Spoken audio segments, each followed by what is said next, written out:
जय हिंद। आज हम लोग क्लास 10th का चैप्टर पढ़ेंगे। इकोनॉमी का चैप्टर पढ़ेंगे। हमारी वित्तीय संस्थाएं।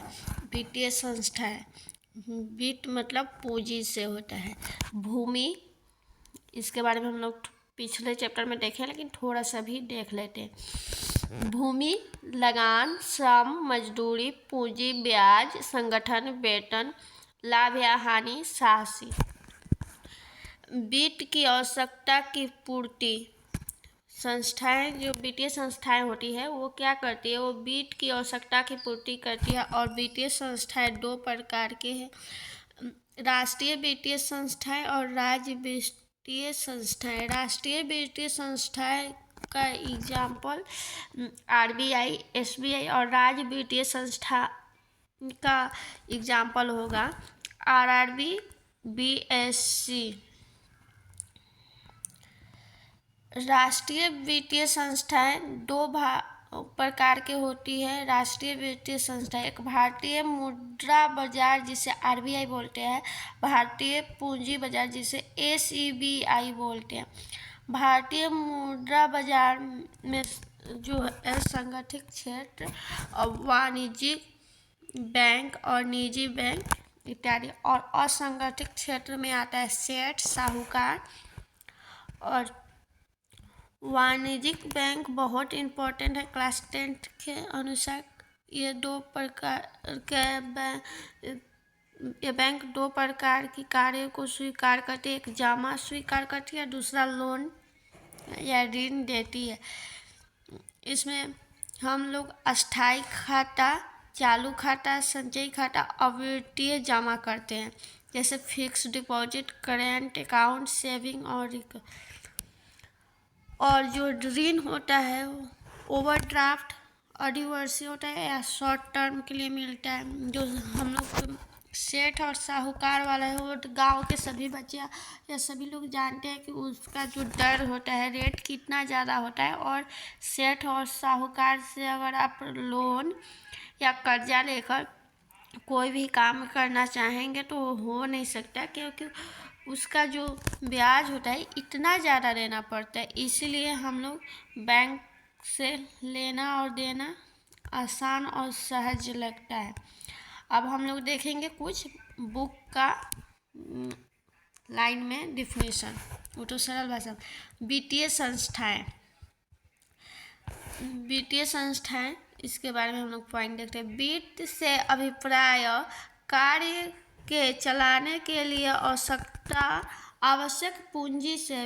वित्त का अभिप्राय किससे है? तो वित्त का अभिप्राय आवश्यक कार्य को चलाने के लिए पूंजी से है।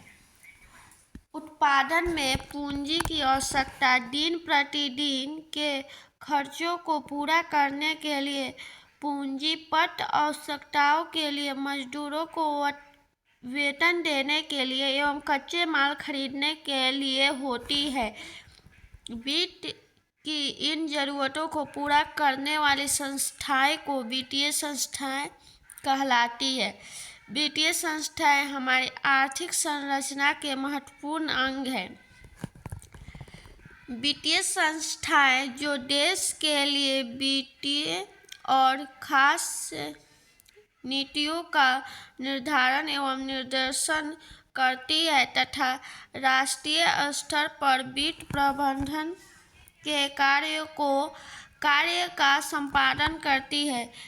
इनके दो महत्वपूर्ण अंग हैं। वित्तीय संस्थाएं के दो महत्वपूर्ण अंग हैं, भारतीय मुद्रा बाजार और भारतीय पूंजी बाजार। भारतीय मुद्रा बाजार के अंतर्गत संगठित क्षेत्र, वाणिज्यिक बैंक, निजी बैंक, सार्वजनिक बैंक, विदेशी बैंक तथा असंगठित क्षेत्र या देसी बैंकर्स में साहूकार, महाजन, सेठ, रिश्तेदार आते हैं। भारतीय पूंजी बाजार के अंतर्गत प्रतिभूति बाजार, औद्योगिक बाजार, विकास वित्त संस्थाएं आती है। राज्य स्तरीय वित्तीय संस्थाएं भी दो प्रकार की होती है, गैर संस्थागत जिसमें महाजन, सेठ, व्यापारी एवं रिश्तेदार आते हैं, और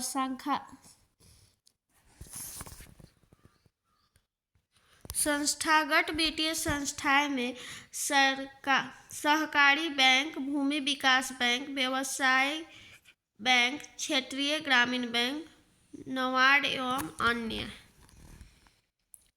सहकारिता एक ऐसा संगठन है जिसमें सामान्य आर्थिक उद्देश्यों की पूर्ति के लिए लोग स्वेच्छापूर्वक मिलजुल कर कार्य करते हैं।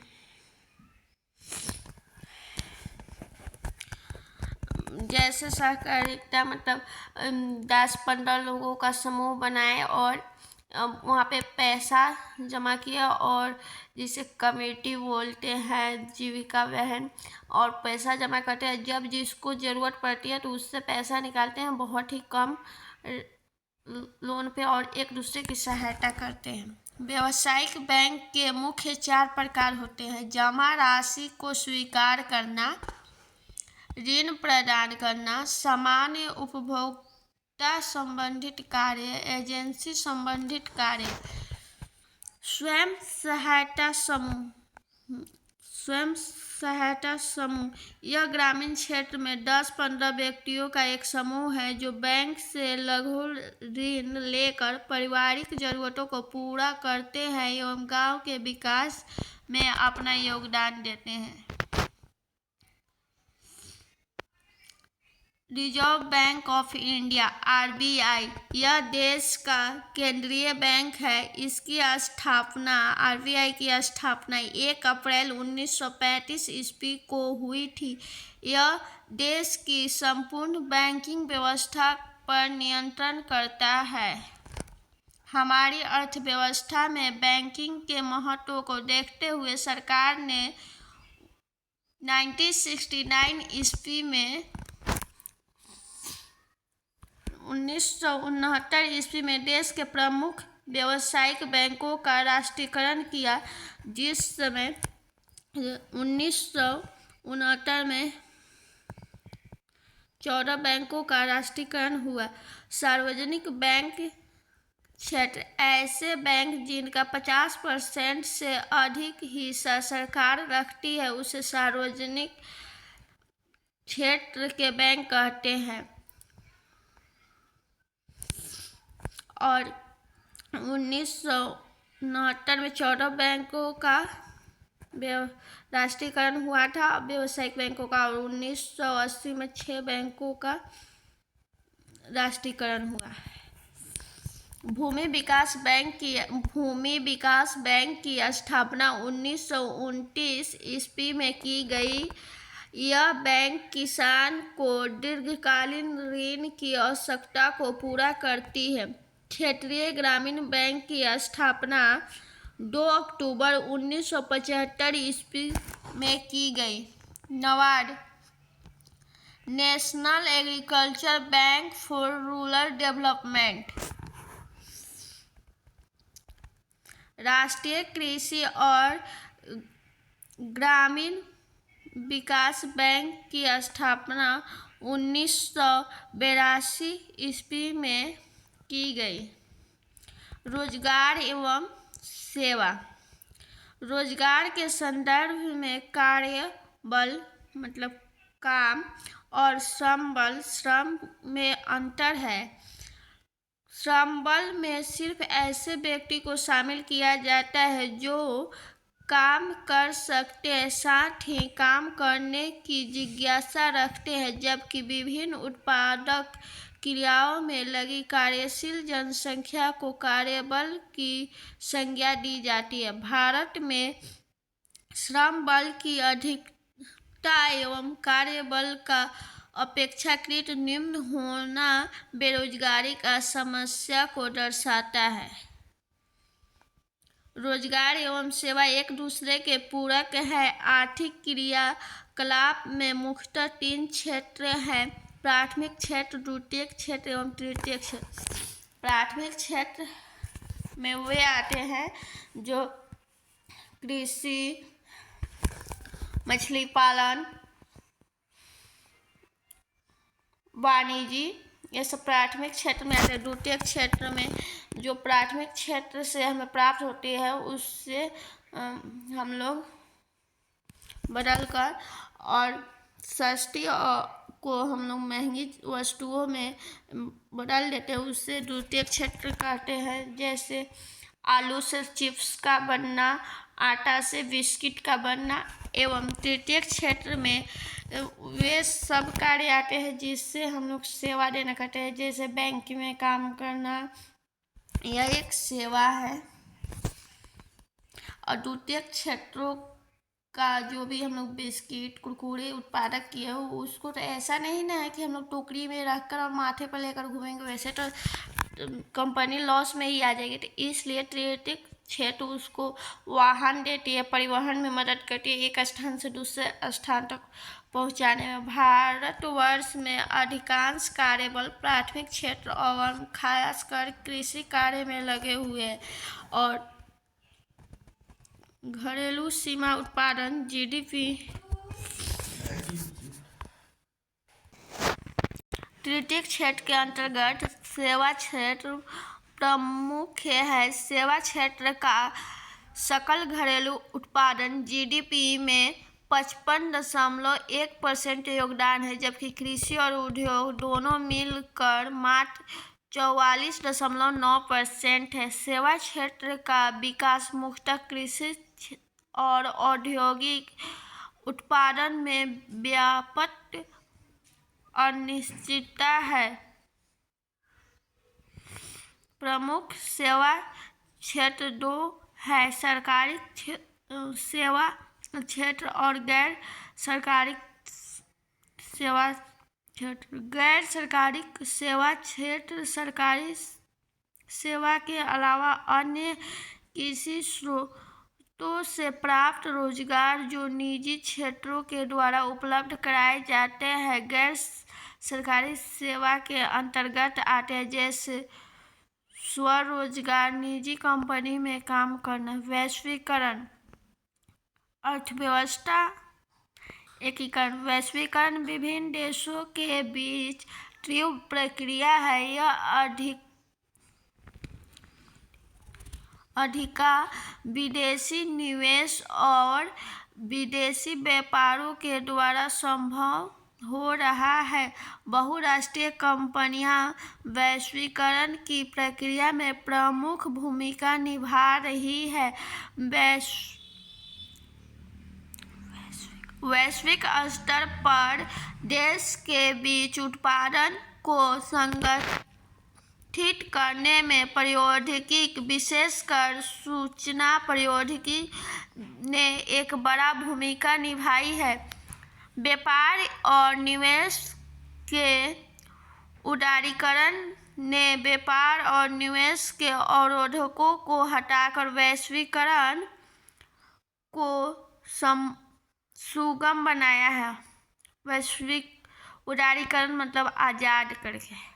अंतर्राष्ट्रीय स्तर पर विश्व व्यापार संगठन WTO में व्यापार और निवेश के उदारीकरण के लिए विकासशील देशों पर दबाव डाला है। यह सच है कि वैश्वीकरण से धनी उपभोक्ता और कुशल, शिक्षित एवं धनी उत्पादकों ही लाभान्वित हुए हैं। यह सच है कि वैश्वीकरण से जो कुशल है, जो शिक्षित है, धनी उत्पादक है, वही लाभान्वित हुए हैं, बाकी सब को कोई लाभ नहीं मिला है। बहुराष्ट्रीय कंपनियां ऐसी कंपनियां जो एक से अधिक देशों में उत्पादन पर नियंत्रण एवं स्वामित्व रखती है, जैसे Samsung, Coca Cola, Tata Motors, Infosys. परिसंपत्तियां जैसे भूमि, भवन, मशीन एवं अन्य उपकरण की खरीदने में व्यय की गई मुद्रा को निवेश कहते हैं। विदेशी निवेश, अंतर्राष्ट्रीय कंपनियों द्वारा किए गए निवेश को विदेशी निवेश कहते हैं। यह निवेश लाभ अर्जित करने के उद्देश्य से किया जाता है। आर्थिक सुधार 1991 में हुआ था। आर्थिक सुधार का अर्थ है पुरानी नीतियों को बदलकर, पुरानी नीतियों में बदलाव लाकर सामाजिक आर्थिक विकास की गति को तीव्र करना। इस आर्थिक सुधार को नई आर्थिक नीति कहते हैं। LGP उदारीकरण, निजीकरण और वैश्वीकरण। सन 1991 में भारत के वित्त मंत्री ने भारत के वित्त मंत्री के रूप डॉक्टर मनमोहन सिंह के प्रयास से LPG की नीति अपनाई गई, जिससे भारत में आर्थिक प्रगति हुई। उपभोक्ता जागरण एवं संरक्षण। उपभोक्ता ग्राहक क्रेता। व्यक्ति जब कोई वस्तु या सेवा अपने उपभोग या उपयोग के लिए खरीदता है तो उसे उपभोक्ता कहते हैं, जो अंतिम रूप से हो। 24 दिसंबर को भारत ने राष्ट्रीय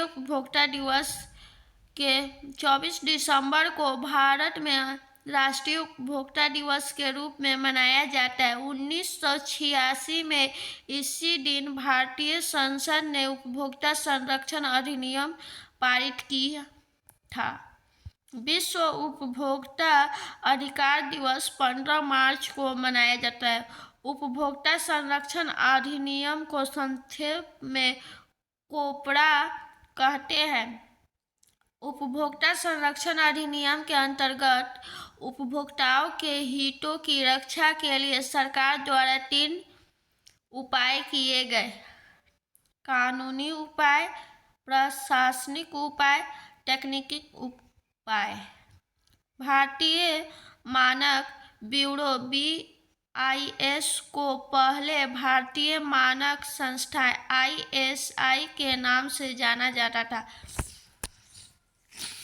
औद्योगिक एवं उपभोक्ता वस्तुओं के लिए ISI मार्क का प्रयोग करते हैं। कृषि उत्पादक के लिए एक मार्क का प्रयोग होता है। सोना एवं जेवर को हॉलमार्क से पहचाना जाता है। उपभोक्ता संरक्षण अधिनियम 1986 की धारा 6 के अंतर्गत उपभोक्ताओं को सुरक्षा का अधिकार, सूचना पाने का अधिकार, चुनाव या पसंद करने का अधिकार, क्षतिपूर्ति का अधिकार एवं उपभोक्ता शिक्षा का अधिकार दिया गया। हाँ, ये तो सही है कि देना ही चाहिए। अगर कोई उपभोक्ता है, मान लो कि कोई कलम किनने जा रहा है या कोई मशीन जैसे फ्रिज या स्टेथोस्कोप, तो उसके बारे में वो जानेगा कि ये कैसे काम करता है। फिर उसमें उसको चुनने का अधिकार रहना चाहिए पसंद करने के लिए।